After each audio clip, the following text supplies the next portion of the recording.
वाहतुकीचं नियंत्रण करत असताना वाहतूक पोलिसांना उन्हात थांबावं लागतं। यावर्षीचा उन्हाळा तर जास्तच आहे।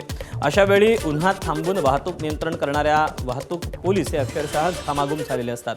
वाहतूक शाखेत हवालदार म्हणून कार्यरत असलेले शैलेश सदलगी यांनी उन्हापासून बचाव करण्यासाठी सोलार पॅनल कॅपचा वापर केला।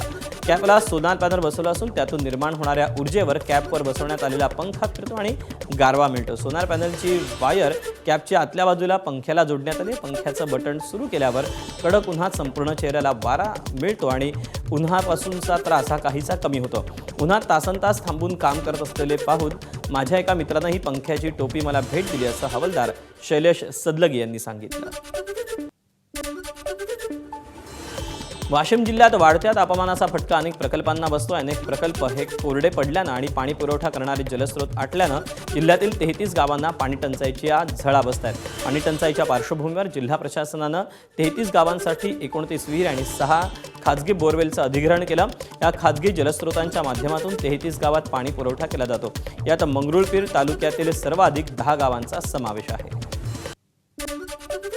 भंडाऱ्याच्या निसर्ग संपन्न नवेगाव नागझिरा अभयारण्यातून एक मनमोहक दृश्य समोर आलं। उन्हाच्या काहिलीनंतर पडलेल्या रिमझिम पावसात एका वाघानं आपली तहान जंगलातील नैसर्गिक पाणवठ्यावर भागवली। वाघोबाच्या विलोभनीय पाणी पिण्याची दृश्य कॅमेऱ्यात चित्रित करण्यात आली। वाघाचा हा शांतपणे पाणी पित असल्याचा प्रसंग बघून वन्यजीवप्रेमी हे भारावून गेले। जगभरात 160 प्रजातीच्या आंब्यांचं उत्पादन करून जळगावच्या जैन उद्योगाकडून आंबा महोत्सवाचं आयोजन करण्यात आलं। यामध्ये जपानमधील 2 लाख रुपये किमतीनं विकल्या जाणाऱ्या मियाझाकी आंब्याचाही समावेश आहे। देशी प्रजातींच्या आंब्यासह जपान, ब्राझील, इस्रायल, अमेरिकेसह अनेक देशातील प्रसिद्ध आंब्यांच्या प्रजातींचं उत्पादन घेऊन आंबा महोत्सव हा भरवण्यात आला। गेली 5-6 वर्षापासून आम्ही इथे आंबा महोत्सवाला दरवर्षी भेट देतो आणि विविध प्रकारचे आंबे आम्हाला जैन इरिगेशनमुळे बघायला मिळाले, जे आजपर्यंत कधीही बघितले नव्हते। अशा सगळ्या व्हरायटीचे म्हणजे 160 पेक्षा जास्त व्हरायटीचे आंबे इथे आम्हाला बघायला मिळाले। खूप छान आहे। जैन इरिगेशनमध्ये 1 नंबर क्वालिटीचा आंबा तयार झालेला आहे सर। एकदम जबरदस्त आहे आणि मस्त आहे। आपल्या जैन हिलमध्ये 1997 पासून आंब्याची लागवड आहे। या ठिकाणी जवळपास 160+ व्हरायटी आहेत। त्याच्यामध्ये भारतातल्या विविध राज्यातल्या नामांकित व्हरायटी आपल्याकडे आहे। त्यानंतर आपल्याकडे मोठ्या प्रमाणात रत्ना, सोनपरी, केशर, मल्लिका, आम्रपाली याची लागवड आहे। धाराशिवच्या भूम तालुक्यात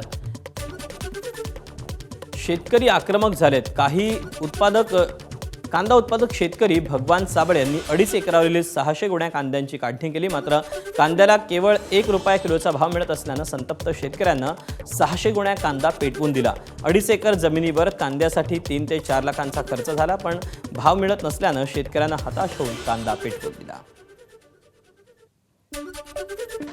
माझा 4 एकर कांदा होता, तर त्या ह्याच्यातला 4 एकर मधला 2.5 एकर कांदा आहे हा पेटून दिलेला। 2.5 एकरावरला कांदा पेटून दिलेला आहे मी। तर हा कांदा काढण्यासाठी जवळजवळ 1 ते 1.5 महिना कालावधी गेला आणि आता मी व्यापाऱ्याला फोन केला तर कालची पट्टी, आज एका गाडीची पट्टी आलेली आहे फक्त 4000 रुपये। तर काढणीचा आणि काटणीचा मजुराचा खर्च निघलेला नाही। माझ्यावर आज जवळजवळ 3 ते 4 लाख रुपये ह्याचा कांद्याचा लावणीपासून काढणीपर्यंत 4 लाख रुपये खर्च झालेला आहे। जेजुरीच्या खंडोबा मंदिराच्या मुख्य गाभाऱ्यात आकर्षक आंब्यांची सजावट करण्यात आली। सध्या आंब्याचा सीझन असल्याने 151 डझन आंबे वापरून ही सजावट करण्यात आली।